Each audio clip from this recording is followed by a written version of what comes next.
আসসালামু আলাইকুম সুপ্রিয় শিক্ষার্থীবৃন্দ, এখন আমরা জানব সেটের সমতা সম্পর্কে। সেটের সমতা বলতে আমরা বুঝি দুইটি সেটের উপাদান একই হলে সেট দুটিকে সমান বলা হয়। যেমন এখানে আমাদের দুইটি সেট রয়েছে, একটি হচ্ছে এ সেট এবং অপর সেটটি হচ্ছে বি সেট। আমাদের এ সেটের উপাদানগুলো হচ্ছে 3, 5, 7 এবং বি সেটের উপাদানগুলো হচ্ছে 5, 3, 3, 7। এখানে আমাদের উল্লেখ্য সেটের উপাদানগুলোর ক্রম বদলালে বা কোনো উপাদান পুনরাবৃত্তি করলে সেটের কোনো পরিবর্তন হয় না।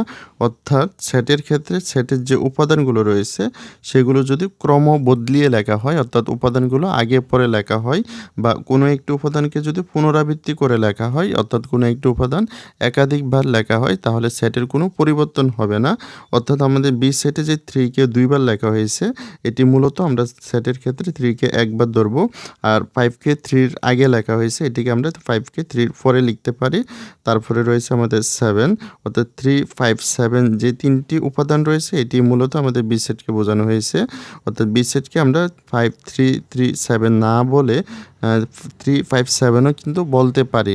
আর আমাদের এ সেটে রয়েছে 3, 5, 7, আমাদের বি সেটও মূলত এই 3, 5, 7 রয়েছে। তাই আমরা বলতে পারি এ সেট এবং বি সেট দুইটি হচ্ছে সমান সেট। আর একে আমরা এ সমান বি চিহ্ন দ্বারা প্রকাশ করতে পারি। এখানে আমরা আরেকটি বিষয় লক্ষ্য করি, আমাদের এ এবং বি যদি সমান হয় তাহলে আমরা বলতে পারি এ হচ্ছে বি এর উপসেট, কারণ এ সেটের সকল সদস্য বি সেটে রয়েছে। একইভাবে আমরা বলতে পারি বি হচ্ছে এর উপসেট, কারণ বি সেটের সকল সদস্য এ সেটে রয়েছে। আরও একটি উদাহরণের সাহায্যে আমরা সেটের সমতাকে আরও সুন্দরভাবে বুঝতে পারি। এখানে আমাদের 3টি সেট রয়েছে, একটি হচ্ছে এ সেট, আরেকটি হচ্ছে বি সেট, আরেকটি হচ্ছে সি সেট। আমাদের এ সেটের উপাদানগুলো হচ্ছে 3, 5, 7 এবং বি সেটের উপাদানগুলো হচ্ছে 5, 3, 3, 7। সি সেটের উপাদানগুলো হচ্ছে 7, 7, 3, 5, 5। এখানে মূলত আমাদের এ সেট এবং বি সেট এবং সি সেটের একই উপাদান রয়েছে।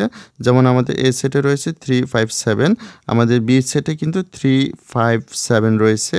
সি সেটও আমাদের রয়েছে 3, 5, 7। শুধুমাত্র উপাদানগুলোকে পুনরাবৃত্তি করে লেখা হয়েছে এবং ক্রম বদলিয়ে লেখা হয়েছে, কিন্তু আমাদের সেটের উপাদানগুলো একই রয়েছে। তাই আমরা বলতে পারি এ, বি এবং সি সেট তিনটি হচ্ছে সমতা বোঝায়। অর্থাৎ আমরা বলতে পারি এ সমান বি সমান সি। এখন আমরা জানব সেটের অন্তর সম্পর্কে। সেটের অন্তরটিকে সহজে বোঝানোর জন্য এখানে দুইটি সেট ব্যবহার করা হয়েছে, একটি হচ্ছে এ সেট এবং অপর সেটটি হচ্ছে বি সেট।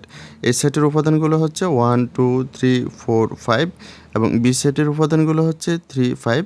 এখন এ সেট থেকে বি সেটের উপাদানগুলো বাদ দিলে যে সেটটি হয়, আমরা এ সেটের উপাদান থেকে বি সেটের মিল উপাদানগুলো বাদ দেব। আমাদের এ সেটে রয়েছে 3 এবং বি সেটে রয়েছে 3। আমাদের এ সেটে রয়েছে 5, বি সেটে রয়েছে 5। আমরা এ সেট থেকে বি সেটের মিল উপাদানগুলো যদি বাদ দেই তাহলে আমাদের বাকি থাকে 1, 2, 4। এই 1, 2, 4 এটি হচ্ছে মূলত সেটের অন্তর। এ এবং বি সেটের অন্তর বোঝানোর জন্য এ এবং বি সেটের মাঝখানে মাইনাস চিহ্ন ব্যবহার করা হয়, অথবা মাইনাসটিকে এভাবে বাঁকা করে লেখা হয়, কিন্তু এটিকে পড়তে হবে এ বাদ বি, অর্থাৎ এ মাইনাস বি না পড়ে এটিকে পড়তে হবে এ বাদ বি।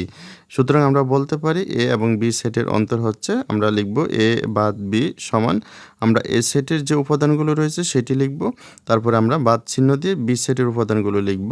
তারপর আমাদের দুইটি সেটের মধ্যে মিল উপাদানগুলো যদি আমরা বাদ দিয়ে দিই তাহলে আমাদের বাকি যে উপাদানগুলো থাকবে সেটি হচ্ছে মূলত সেটের অন্তর। সেটের অন্তরের ক্ষেত্রে আমাদের সবসময় দুইটি নিয়ম মাথায় রাখতে হবে। আমাদের প্রথম নিয়মটি হচ্ছে প্রথম সেটের সাথে দ্বিতীয় সেটের যে উপাদানগুলো মিল থাকবে সেই উপাদানগুলো বাদ যাবে, আর দ্বিতীয় নিয়মটি হচ্ছে আমাদের দ্বিতীয় সেটের সকল উপাদান বাদ যাবে। এখন আমরা উদাহরণ 6-এর যে প্রশ্নটি রয়েছে এই প্রশ্নটি সমাধান করব। এখানে বলা হয়েছে পি সমান এক্স সাচ দ্যাট এক্স 12 এর গুণনীয়ক সমূহ এবং কিউ সমান এক্স সাচ দ্যাট এক্স 3 এর গুণিতক এবং x less than N equal 12 হলে পি বাদ কিউ নির্ণয় করো।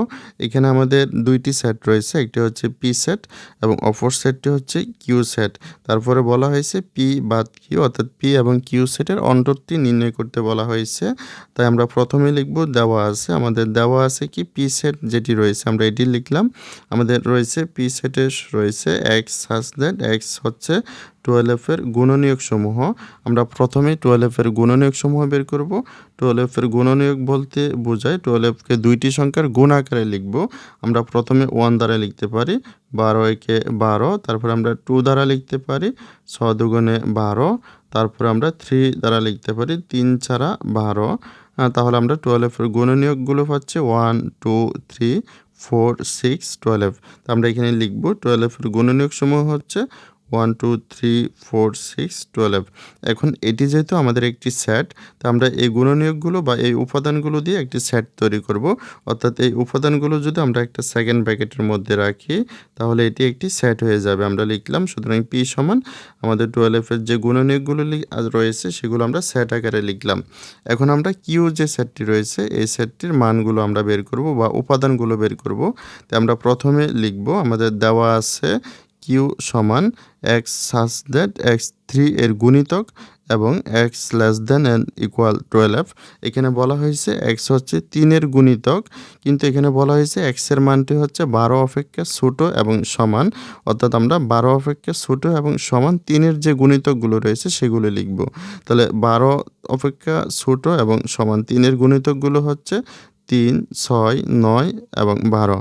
অর্থাৎ 3 এর গুণিতক বলতে বোঝায় যে সকল সংখ্যাকে 3 দ্বারা ভাগ করা যায়।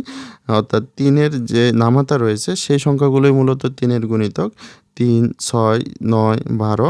তো আমরা লিখতে পারি, সুতরাং কিউ সমান এখানে 3 এর যে গুণিতকগুলো রয়েছে 12 পর্যন্ত সেগুলো আমরা লিখে এখানে সেকেন্ড ব্র্যাকেটের মধ্যে লিখে দিলাম। তাহলে এটি একটি সেট হয়ে গেল। আর আমাদের ফাইনালি বলা হয়েছিল পি বাদ কিউর মান নির্ণয় করার জন্য, তাই আমরা লিখলাম, সুতরাং পি বাদ কিউ আমরা প্রথমে পি এর মানগুলো লিখব, তারপরে আমরা কিউর যে মানগুলো পেয়েছি সেগুলো লিখব। এখন আমরা দুইটি সেটের অন্তর বের করব। আর দুইটি সেটের অন্তরের ক্ষেত্রে আমাদের সবসময় দুইটি নিয়ম মাথায় রাখতে হবে। প্রথম নিয়মটি কী ছিল যে দুইটি সেটের মধ্যে যে উপাদানগুলো মিল থাকবে সেগুলো বাদ যাবে। আর দ্বিতীয় নিয়মটি ছিল দ্বিতীয় সেটের সকল উপাদান বাদ যাবে। তাহলে এখানে আমরা লক্ষ্য করি আমাদের এখানে 3 আর এখানে 3 মিল আছে, এটি বাদ। এখানে 6 মিল আছে, এটি বাদ। তারপরে এখানে 12 মিল আছে, এটি বাদ। এখানে কিন্তু 9 রয়েছে, আমাদের প্রথম সেটে কিন্তু 9 নাই। হ্যাঁ, তারপরে কিন্তু এটি আমাদের বাদ যাবে, কারণ আমাদের দ্বিতীয় নিয়মটি ছিল কি দ্বিতীয় সেটের সকল উপাদান বাদ, সেই হিসাবে আমাদের 9 কিন্তু বাদ যাবে। তাহলে আমাদের প্রথম সেটে যে বাকি উপাদানগুলো থাকবে সেটি মূলত হচ্ছে আমাদের আনসার। তো আমাদের প্রথম সেটে বাকি উপাদান হচ্ছে 1 2 4, 1 2 4 এটি হচ্ছে আমাদের সেটের অন্তর। তাহলে এটি হচ্ছে আমাদের এই প্রশ্নের সমাধান। শিক্ষার্থীবৃন্দ, তাহলে ভিডিওটি এ পর্যন্তই। ভিডিওটি তোমাদের কাছে ভালো লাগলে অবশ্যই লাইক কমেন্ট শেয়ার করে পাশে থাকবে। আমরা পরবর্তী ভিডিওতে এই অধ্যায়ের বাকি যে অংশটি রয়েছে সেই অংশটি নিয়ে আলোচনা করব।